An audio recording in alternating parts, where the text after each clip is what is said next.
బ్రహ్మ వంశీయులైనటువంటి స్వర్ణ శిల్పులుగా చెప్పబడేటటువంటి ఈ ప్రాంతీయమైనటువంటి తెలంగాణ ఆంధ్ర ప్రాంతాల్లో కంసలి వారిగా హంసలి వారిగా పిలువబడేటటువంటి వారు ఈ విశ్వజ్ఞ బ్రహ్మ వంశీయులైనటువంటి వారు స్వర్ణ శిల్పులు. ఈ స్వర్ణ శిల్పులకి సంబంధించి స్వర్ణ శిల్ప విజ్ఞానానికి సంబంధించి ఇక్కడ 6వ అధ్యాయంలో పేర్కొనడం జరిగింది. విశ్వజ్ఞ బ్రహ్మ సంతతి వారైనటువంటి వారిని కంసలి వాళ్ళు అంటారు. వీళ్ళు 25 గోత్రనామాలని కలిగి ఉన్నారు. ఈ 25 గోత్రనామాలని కలిగినటువంటి వీరు పంచాంగకర్తలుగా, జ్యోతిష్యకర్తలుగా ఈ యొక్క ప్రాచీనమైనటువంటి గ్రంథాల ద్వారా తెలుస్తూ ఉంది. అంతేకాకుండా వీరు తమకున్నటువంటి ఈ యొక్క స్వర్ణశిల్ప విజ్ఞానాన్ని విశ్వకర్మ ఇచ్చినటువంటి వృత్తిగా భావించి ఆ యొక్క విజ్ఞానంతో ఈ ప్రపంచాన్ని కాంతివంతం చేశారనే చెప్పాలి. అయితే వీరికి సంబంధించి ఈ యొక్క విశ్వజ్ఞ బ్రహ్మ సంబంధించినటువంటి వీరి వంశీయులు 25 గోత్రనామాలతో వెలిసిల్లేటటువంటి వీరు ఒక ప్రత్యేకమైనటువంటి ప్రతిభని కలిగి ఉన్నారు. అయితే మానవ నాగరికతలో కుటుంబ వ్యవస్థ ఏర్పడిన తర్వాత ఒక అద్భుతమైనటువంటి మాంగళ్యాన్ని అందమైనటువంటి ఆభరణాలని సృష్టించినటువంటి వారు ఈ యొక్క విశ్వజ్ఞ బ్రహ్మ వంశీయులైనటువంటి వారు. పద్మాసనంలో కూర్చొని అంటే చక్కటి ఆసనంలో కూర్చొని, పద్మాసనము అంటే చక్కగా కింద కూర్చొని, తర్వాత వేదోచ్చరణతో కూడినటువంటి వీరి వేదము ప్రణవ వేదము. ఇది మనకు కనిపించినటువంటి వేదము. మనకు చారిత్రకమైనటువంటి ఆధారాలలో కనిపిస్తున్నటువంటి చరిత్రలో కనిపించేటటువంటి ఈ 4 వేదాలు మాత్రమే.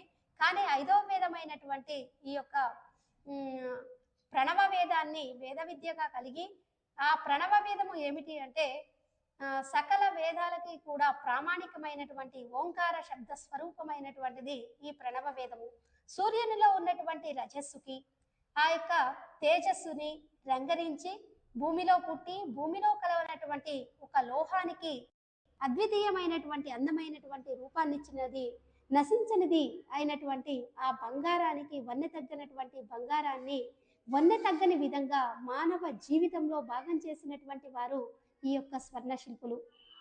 అంటే మనిషి యొక్క జీవితాన్ని బంగారుమయం చేయాలి అనేటటువంటిది ఇక్కడ మనకు కనిపిస్తూ ఉంటుంది. అయితే ఇటువంటి బంగారంతో విభిన్నమైనటువంటి ఆభరణాలను తయారు చేసి దేవతామూర్తులకి కావచ్చు, మానవ మూర్తులకు కావచ్చు, సకల జనులకి కూడా కావలసినటువంటి స్వర్ణాభరణాలని తయారు చేసేటటువంటి వారు ఈ స్వర్ణకారులు. అటువంటి స్వర్ణకారుల యొక్క వృత్తి, జీవన విధానము, తర్వాత వాళ్ళ యొక్క ఆర్థిక స్థితిగతులు, వారి యొక్క సామాజిక విషయాలు, సాహిత్య సంబంధమైన విషయాలు ఇక్కడ ఈ అధ్యాయంలో పేర్కొనడం అనేది జరిగింది.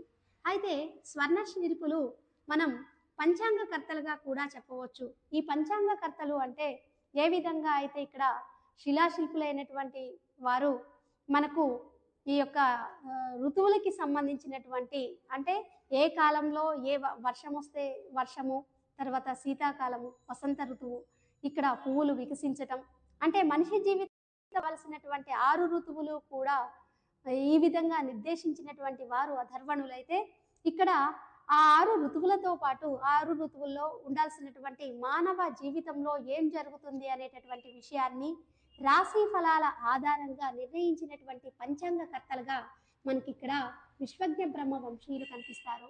అంటే మానవ జీవితం రాశి ఫలాలతోటి ఈ చక్రగమనంతో ఆధారపడి ఉంటుంది.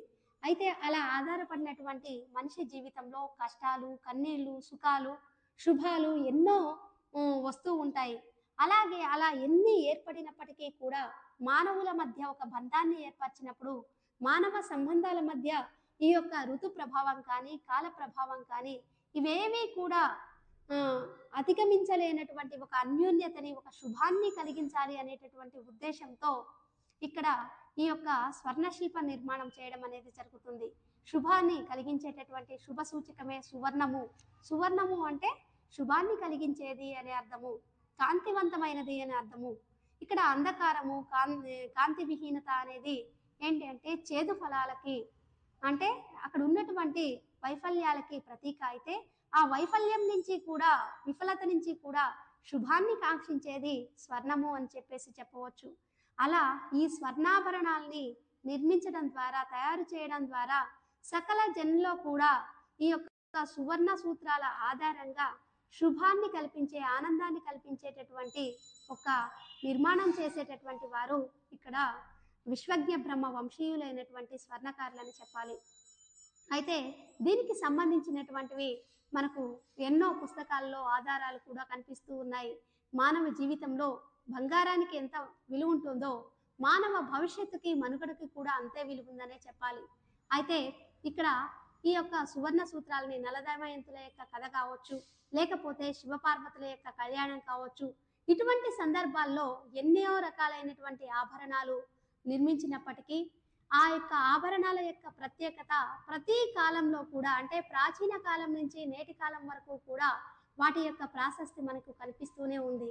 అది ఎలా కనిపిస్తుంది అంటే ప్రత్యేకించి కావ్యాల రూపంలో నన్నయ్య మహాభారతంలో కావచ్చు, లేకపోతే పోతన గారి భాగవతంలో కావచ్చు, ఇలా స్వర్ణకారుల యొక్క జీవితం వాళ్ళ యొక్క ఆభరణాల సృష్టితోటే మనకి ఇక్కడ కనిపిస్తూ ఉంది. ఎవరైనా సరే ఒక వృత్తికారుని యొక్క జీవితం ఎక్కడ ఆరంభమైంది, ఎలా వైభవోపేతంగా ఉంది అనేది మనం ఒకసారి చూడాలి అంటే మన ఏ చరిత్రను చూసినా, ఏ కావ్యాన్ని చూసినా, ఏ వేదాన్ని చూసినా అందులో ఉంటుంది.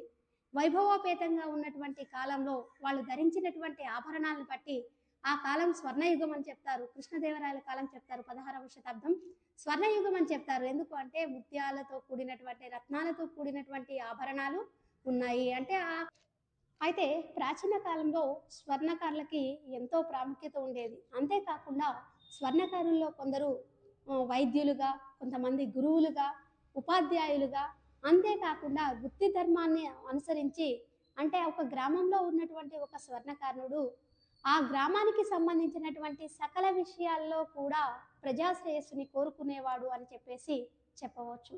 అయితే ఋషుల కాలంలో చూసినప్పుడు వచ్చేసి ఆ ఋషులందరూ కూడా తపస్సు చేసుకుంటున్నటువంటి సందర్భంలో ఆ తపో యజ్ఞగుండం నుంచి కూడా ఆ యొక్క సూర్యుని యొక్క రజస్సు నుంచి ఆ యొక్క వచ్చినటువంటి దాన్నే స్వర్ణంగా చెప్పడం జరిగింది. దానితోటి ఆభరణాలను తయారు చేశారు అని చెప్పేసి చెప్తూ ఉంటారు.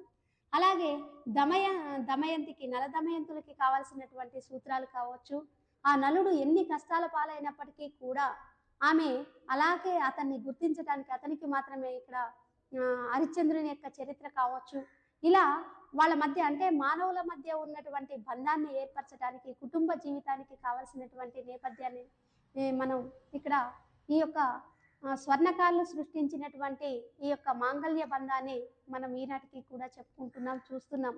భారతదేశాన్ని ప్రపంచ దేశాలన్నీ కూడా తలెత్తి చూడడానికి, గర్వంగా నమస్కరించడానికి ప్రధానమైనటువంటి కారణం ఏమిటి అంటే మన దగ్గర ఉన్నటువంటి కుటుంబ వ్యవస్థ, ఆ కుటుంబంలో ఉన్నటువంటి వివాహ బంధము, ఆ వివాహ బంధంలో ప్రత్యక్షంగా కనిపించేటటువంటి ఆ సువర్ణ సూత్రాలు, వీటి నిర్మాణకర్తలు ఎవరు అంటే ఈ స్వర్ణకారులనే చెప్పాలి. అంతేకాకుండా ఈ స్వర్ణకారుల యొక్క జీవన విధానము అనేటటువంటిది చూసినట్టయితే మిగిలినటువంటి ప్రాచీనమైనటువంటి కాలంలో గోషి పద్ధతి, తర్వాత వేద పారాయణం, ఇవన్నీ కూడా ఉండేవి. అంతేకాకుండా శుభప్రదమైనటువంటి వస్తువుల్ని, ఆభరణాలని తయారు చేయాల్సి వచ్చినప్పుడు బ్రహ్మ ముహూర్తానికే ఎవరికైతే ఆ ఆభరణాలను తయారు చేస్తున్నారో ఆ యొక్క వధువరుల యొక్క జాతకాలను అనుసరించి ఆ యొక్క బ్రహ్మ ముహూర్తంలో ఆ లగ్నానికే వాళ్ళు నిద్రలేచి గాయత్రి మంత్రోచ్చరణతోటి ఆ యొక్క అగ్ని పురుషుణ్ణి ఆవిర్భవింపచేసి ఆ అగ్నిలో ఆ యొక్క బంగారాన్ని కాల్చి ఆ తర్వాత కావలసినటువంటి ఆభరణాలను తయారు చేసేవారు. కాబట్టి వాళ్ళు జీవించినంత కాలం కూడా సుమంగళులుగా ఉండేటటువంటి వారు. అలా వేదంతో కూడినటువంటి, మంత్రోచ్చరణతో కూడినటువంటి ఆ యొక్క వస్త్ర నిర్మాణం చేసేటటువంటి వారు కాబట్టి అన్నీ కూడా శుభ ఫలాలు వచ్చేటటువంటివి. అటువంటి శుభప్రదమైనటువంటి జీవితాన్ని కాంక్షించి వారు ఎంతో దీక్షతోటి వస్తు నిర్మాణం చేసేటటువంటి వారు. అంతేకాకుండా వస్తు నిర్మాణ కార్యక్రమంలో ఆ విశ్వబ్రాహ్మణుల ఇంట ఉన్నటువంటి స్త్రీలు, తర్వాత అక్కడ ఉన్నటువంటి పిల్లలు కూడా ఆ యొక్క కార్యక్రమంలో నల్లపూసలు అల్లడం కానీ, నల్లపూసలు వాళ్ళ మధ్య ఉన్నటువంటి అనురాగానికి ప్రతీకగా ఉంటాయట. ఇక ముత్యాలు చూస్తే సూర్యచంద్రాది బలాలని, శరీరంలో ఉన్నటువంటి కామ క్రోధాలని కూడా సమపాలలో ఉంచడానికి ఉపయోగపడేవట.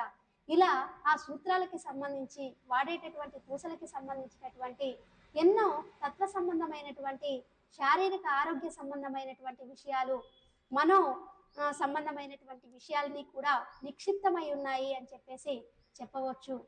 అటువంటి ఆభరణాల సృష్టి చేసినటువంటి వారు ఈ యొక్క పంచానన విశ్వకర్మల్లో విశ్వ బ్రాహ్మణుల్లో స్వర్ణ శిల్పులు.